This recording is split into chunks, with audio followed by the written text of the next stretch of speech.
Hello everyone, welcome to History class. Today we are going to continue lesson 10 of History, India's struggle for freedom. Earlier we had discussed about the nationalism and causes of the rise of nationalism. And today the topic of the day is organized nationalism.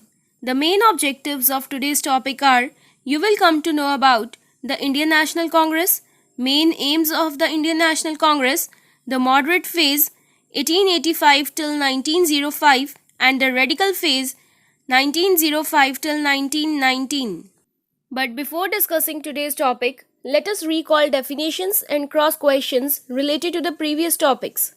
Definitions: nationalism, industrialization, intelligentsia, drain of wealth, and vernacular press act. Now answer these cross questions. Tell any three causes of the rise of nationalism. Which were the immediate reasons for the rise of nationalism? Which two acts were introduced by the Viceroy Lord Lytton? Who introduced Ilbert Bill and when? Who abolished the import duties on the British goods? Now, let us discuss new words related to today's topic. Government, a group of people who governs the country. Indian National Congress or INC. Indian National Congress was the first modern nationalist movement founded in 1885 in the British Empire in Asia. Moderates, the people who believed in non-violence. The moderate phase. The moderate phase was one of the phases of the national movement during 1885 till 1905. Radicals, the people who believed in violence. The radical phase was one of the phases of the national movement during 1905 till 1919. Swaraj means complete independence. Now let us discuss about formation of INC or the Indian National Congress. As we had discussed earlier that Raja Ram Mohan Roy was the pioneer of political movement in India. He demanded liberty of press, appointment of Indians in civil courts and other higher posts, implementation of laws, etc. The first political association to be started in India was the Landholders' Society in Kolkata in 1838. Many public associations were started in different parts of India like Bengal British India Society, British Indian Association, East India Association, London Indian Society and Indian Association. These associations served as a base for the formation of the Congress, which was an all-India political organization. The most prominent among these associations were East India Association, Indian Association, and Indian National Conference. East India Association was founded in London in 1866 by Dadabhai Naoroji, whereas Indian Association was founded in 1876 and it was headed by Surendranath Banerjee. And the Indian National Conference was held in 1883. So in 1883, Surendranath Banerjee brought together a group of people for the All India National Conference at Kolkata. It was a provincial organization. It offered a model to the Indian National Congress, which was formed 2 years later. The National Conference held its second session in December 1885 in Kolkata. During the same period, the Indian National Congress held its first session in Mumbai. Both these bodies served the same purpose, that is to work for the welfare of Indians. So, from its foundation on 28 December 1885 until the time of independence of India on 15th August 1947, the Indian National Congress was the largest and the most prominent Indian public organization and central and defining influence of the Indian independence movement.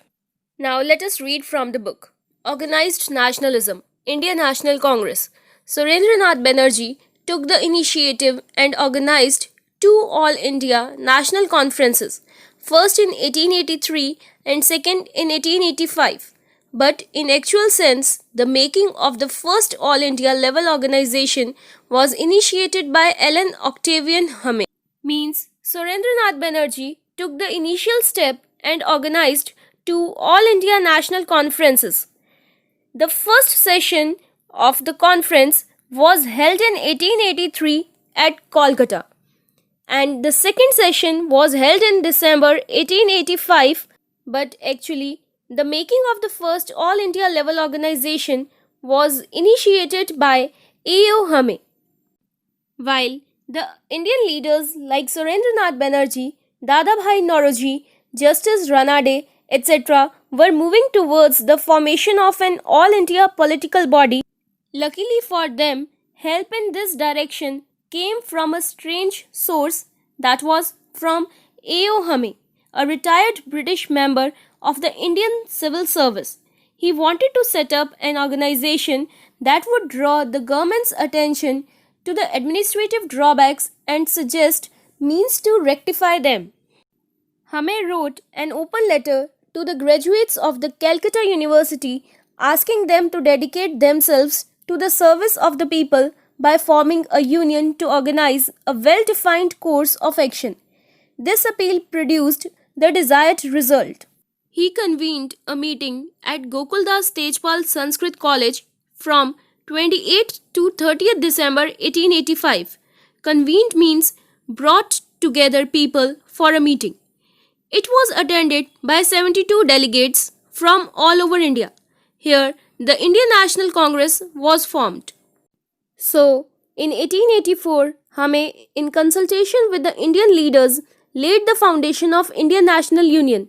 The Conference of the Representatives of different parts of India was convened by the Union at Pune on December 25, 1885.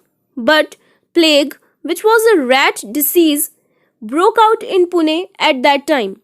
So the meeting of the Union was held at Gokuldas Tejpal Sanskrit College in Mumbai from December 28th till December 30th, 1885 under the presidency of Vomesh Chandra Banerjee. It was attended by 72 delegates or representatives. On the suggestion of Dadabhai Naoroji, the name of the union was changed to Indian National Congress. Thus, the foundation of the Indian National Congress was laid on December 28, 1885. His aim was to create an organization that would communicate the demands of the Indians to the government.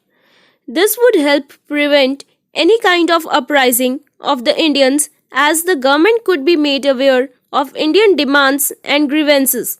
Moreover, the organization would be under the strict supervision of the government. Means the main aim to create the Indian National Congress was that the organization would communicate between the Indians and the government. This would help to prevent any kind of revolt by the Indians, as government could be made conscious of the Indian demands and complaints. In the early years of the Indian National Congress, the involvement of the British was visible. The aims of the Congress were to create a plan for demanding concessions from the British government and to make the leaders from different parts of India come together and discuss problems related to India. Basically, the first session of the Congress was held in Mumbai. The main aims of the Indian National Congress were to promote friendly relations between nationalist political workers from different parts of the country. Secondly, to develop and consolidate the feelings of the national unity irrespective of caste, religion, or province. Thirdly, to formulate popular demands and present them before the government and to train and organize public opinion in the country. Basically, with the birth of the Indian National Congress in 1885, there began the era of an organized national movement. A national movement can be divided into three eras, namely the moderate era or the moderate phase, which existed from 1885 to 1905, the radical or aggressive era or phase, which existed from 1905 to 1919, and the Gandhian phase that existed from 1919 to 1947. Each phase had its own demands, methodology, and prominent leaders. Now, let us read and discuss about the moderate phase, which existed from 1885 till 1905. The moderate phase is estimated to have existed between 1885 till 1905. The main leaders of the Congress during this phase were Surendranath Banerjee, Dadabhai Naoroji, G. Subramanya Iyer, Firoz Shah Mehta, M. G. Ranade, Badruddin Tayyabji, Ramesh Chandra Dutt, and G. K. Gokhale. They were moderates in their functions and objectives. They believed in constitutional methods. They did not demand independence from the British.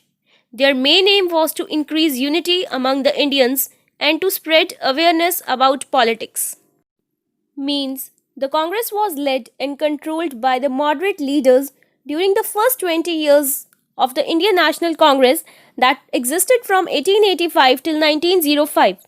Famous amongst them were Dadabhai Naoroji, Firoz Shah Mehta, Surendranath Banerjee, Gopal Krishna Gokhale, M. G. Ranade, and Badruddin Tayyabji. They are all called moderates because their demands and methods were moderate. That means these all leaders believed in non-violence. And the main aim of these moderate leaders was to increase the unity among the Indians and to spread the consciousness about politics. The major demands of the moderates were they wanted a larger share in the administration of the country. They wanted expansion and further reforms in the legislative councils. They wanted higher posts for the Indians in the government departments. They wanted to abolish the salt tax, reduction in land revenue, and expenditure on military. They also wanted the amendment of the Arms Act. They wanted the government to pay more attention towards welfare activities like education, public health, medical facilities, agriculture, irrigation, etc. But the moderates were unable to attract the attention of the British government and were not granted any concession. Due to this, people became dissatisfied with the methods and the policies of the moderates. Now let us read and discuss about the radical phase which existed from 1905 till 1918. The early years of the 20th century witnessed the emergence of a new group called radicals. They were led by Lala Lajpat Rai, Bal Gangadhar Tilak and Bipin Chandra Pal. They were popularly known as Lal Bal Pal. They criticized the moderates for their politics of prayer. They emphasized on bold methods such as strike, boycott, that was of the British goods and institutions, and mass demonstration. Later, the group demanded Swaraj or freedom from the British rule. Means the new leaders started realizing that Indian people could not win their rights by merely appealing to the government. Like the moderates, the aggressives or radicals also had Swaraj or complete independence as their objective, but they made their demands more aggressively. They taught people to rely on their strength. That is why Bal Gangadhar Tilak, one of the radical leaders, declared, "Swaraj is my birthright and I shall have it." They prepared the people for any sacrifice that might be necessary for the service of the country. The most prominent leaders of aggressives or radicals were Bal Gangadhar Tilak, Bipin Chandra Pal, Lala Lajpat Rai, and Aurobindo Ghosh. The famous radical trio Lala Lajpat Rai, Bal Gangadhar Tilak, and Bipin Chandra Pal were popularly called Lal Bal Pal by the people of India. Moreover, these radicals believed in political action. They had great faith in the strength of people. They thought that Indians should work out their own salvation. They must be prepared to undergo sufferings and sacrifices for the sake of their nation. And for this purpose, the radicals adopted a threefold action plan, namely boycott of foreign goods, Swadeshi, that is, usage of the goods which are made in our own country, India, and promotion of the national education. In this way, the radicals succeeded in popularizing the ideal of Swaraj amongst the people. Thus, they gave a mass base to the national movement.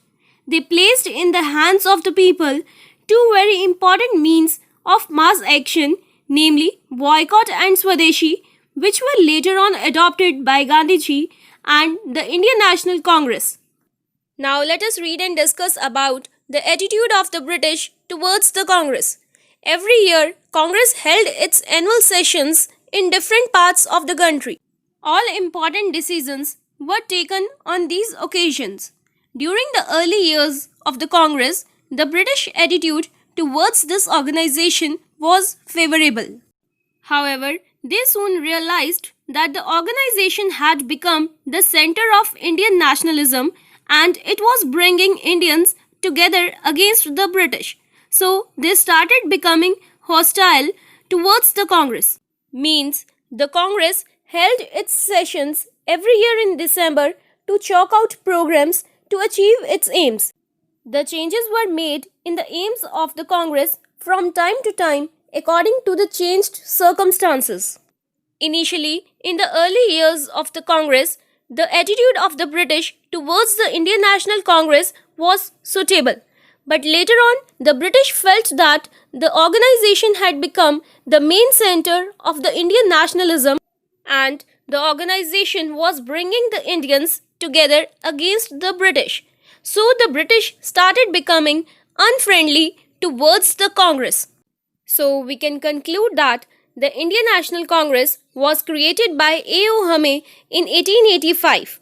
The leaders of the Congress who believed in the constitutional methods were called the moderates. They demanded greater participation of Indians in the administration. Whereas, on the other hand, the leaders who believed in the bold methods were called the radicals. No doubt, both the radicals and the moderates had their own demands, methods, and prominent leaders, but the aims of both were same. So overall, the main aims of the Indian National Congress were to promote friendly relations between nationalist and political workers throughout the country, to develop and consolidate a feeling of national unity, and to formulate popular demands and place these before the government. Now, I hope today's topic is clear to you. Your today's homework is to learn the related terms and try to solve the related back exercises.